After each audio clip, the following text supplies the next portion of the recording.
Hi everybody, Shelly here. Today I want to take you through my thought process for the painting that you see behind me.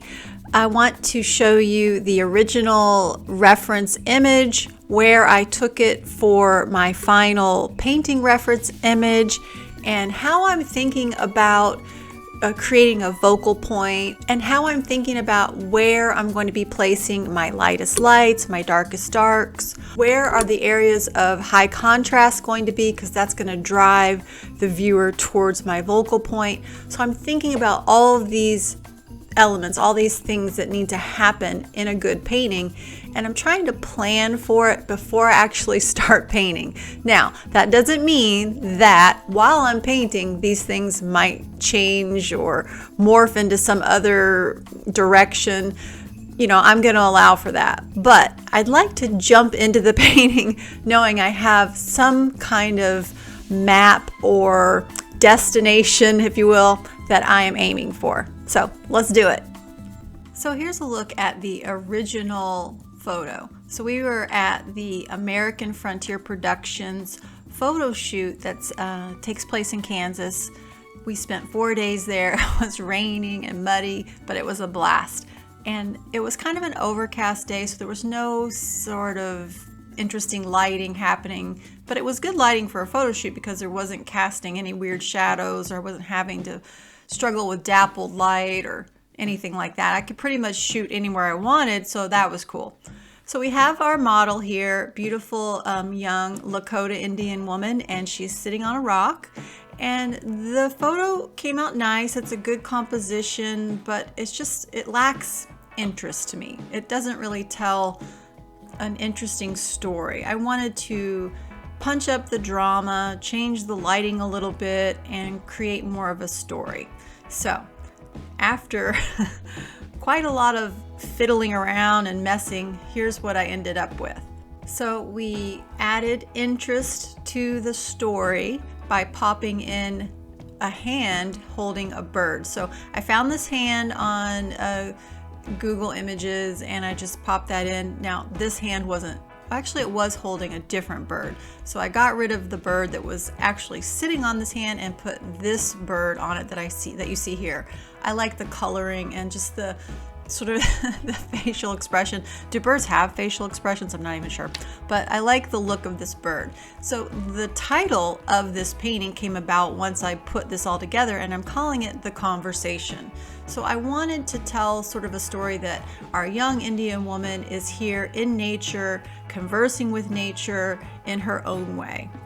And before, it was sort of dull lighting, just an average green background. Everything was kind of the same. What I wanted to do was backlight my subject. So with that in mind, I found on Irene Rudnick's photography YouTube channel this beautiful image of one of her models, and she took this photo with it backlit. Now, the only reason I'm looking at this photo, I'm not going to copy Irene's photograph. I'm looking at it for the lighting effect on her model and kind of the colors that were created in the background. So that's what I'm taking from this photo reference image. And I've got it here next to my Indian girl, and you can see how it's kind of picking up some of the colors here.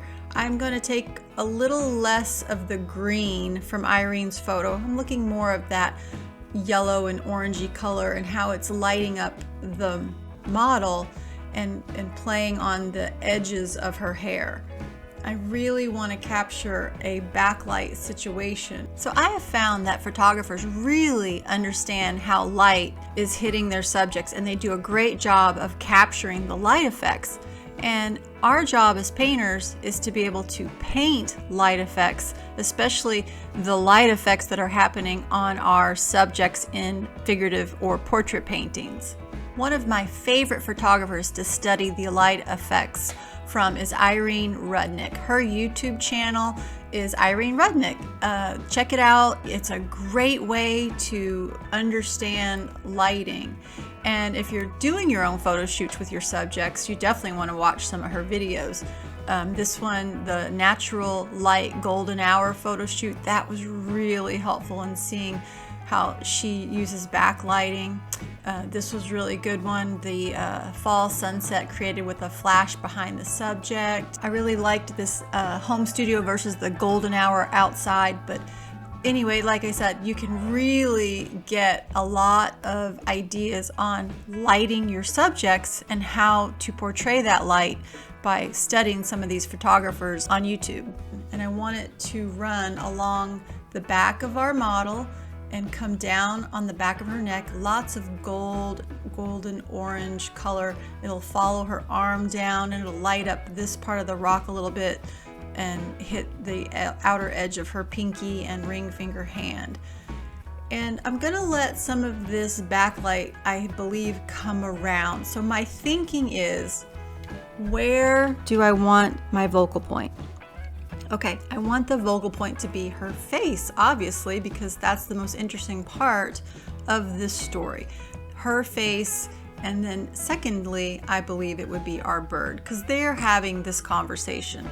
So my thinking is I need some type of sunlight coming through here. I want her face in shade, so it's not going to be painted with those hot sunny colors. It's going to stay a little bit more muted and in shadow. Now, with that being said, I can create and punch up contrast by lighting up this area through the trees. Now, in the Irene Rudnick photo, you can see how the sunlight can make its way through some of the tree branches and really create this beautiful area of golden light in the background. And I'm going to use that idea here so that I can have a lighter, contrasty area to her darker face. So the face is in shadow. It's going to be painted with mid-value colors, and this area in the background is going to be painted with lighter colors. So that's going to create contrast and a little bit of a draw towards the focal point. And I'm thinking I can light up this edge of the bird just to kind of make him pop a little bit and bring some interest to the painting. I like rim lighting, so I'm going to rim him with a bit of golden orange light and just punch that up, and I'll leave this back side of the bird in shadow like her face will be. And we'll treat this hand with that idea as well, so there'll be a little bit of light hitting the thumb and wrist hand area. I think I want to have this area behind her head stay a little bit darker, so that again you're creating contrast and pulling towards this focal point being, you know, the idea of the focal point being her head. And you've got this area in light, her nice dark hair, so that's a contrast. So it'll be dark, light, and then a bit dark here again. So you've got some good contrast and interest there. I thought about making this dark so that her hair might get a lost edge. I could pull maybe a lost edge here a little bit. So you're always thinking about that, like focal points, where can I punch up contrast, where can I lose edges, where can hard edges be, because you want your painting to have a variety of edges. So I'm looking at, you know, I can get a lost edge probably here, her clothing and this wrist and this hand. These will all be in similar values. So that's a great way to have some lost edging there. And I feel like I could probably get some lost edges over here where her skirt is going to be, and I'm going to treat this area in the same values. So I don't know if the colors will be very similar, or maybe I'll make this grass a little bit more orangey. And the main thing is to have the values in this area be similar so that I can lose this edge. Probably the same thing with her foot. I'll lose that into some, you know, sort of the dirt and grass and dirt area here. Just make it darker so it blends this foot away. I don't want to draw attention to the eye in any of this lower part of the painting here. So the way to do that is to create similar value structures in this area and keep all the contrast up here in the face and this eye line back and forth between her and the bird. That's what you want your viewer doing. So I'm thinking the viewer is going to initially be drawn to her face. It's going to travel over here to the bird. It's going to come down that hand. It'll probably catch some light and interest here and then go back up to her face and just keep you looping through the picture that way. That's my thinking on the matter. So I've been looking at this picture and standing back and just imagining these ideas that we discussed and visualizing it. So a lot of the process of painting, before I even put paint on the canvas, comes from these type of thought processes.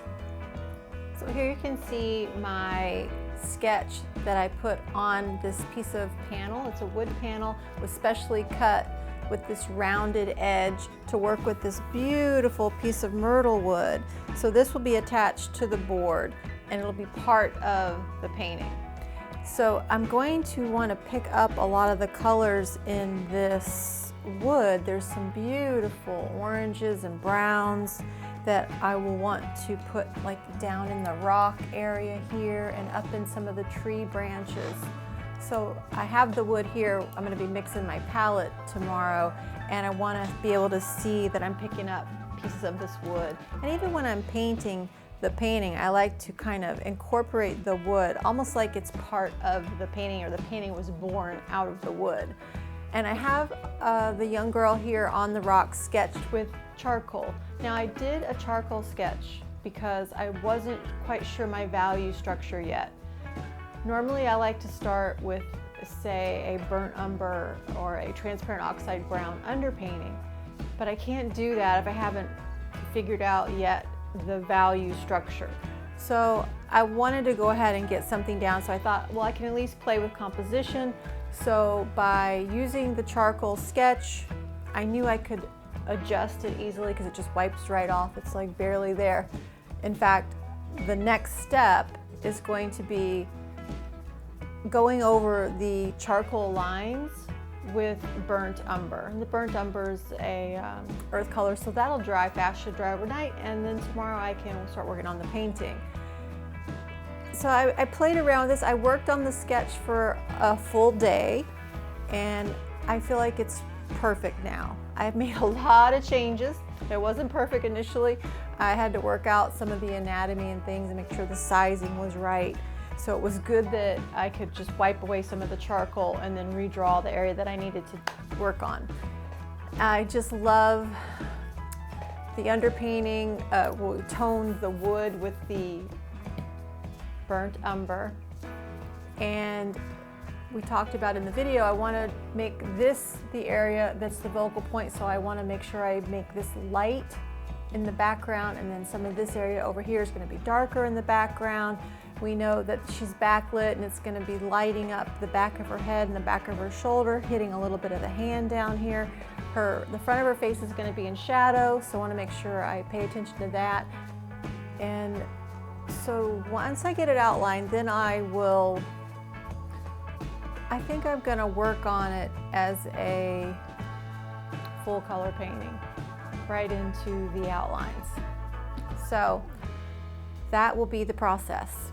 I'll be sure to video those steps so that you guys can see her face painting unfolding, and hopefully I'll pick up some of the hands there. I know you guys like to see that.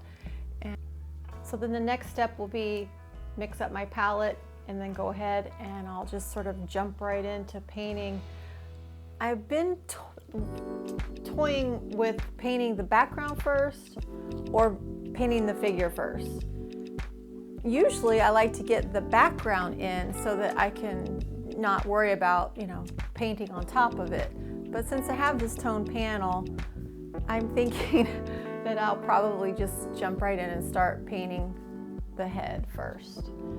So there you have it, and I thank you guys for watching, and we'll see you in the next one.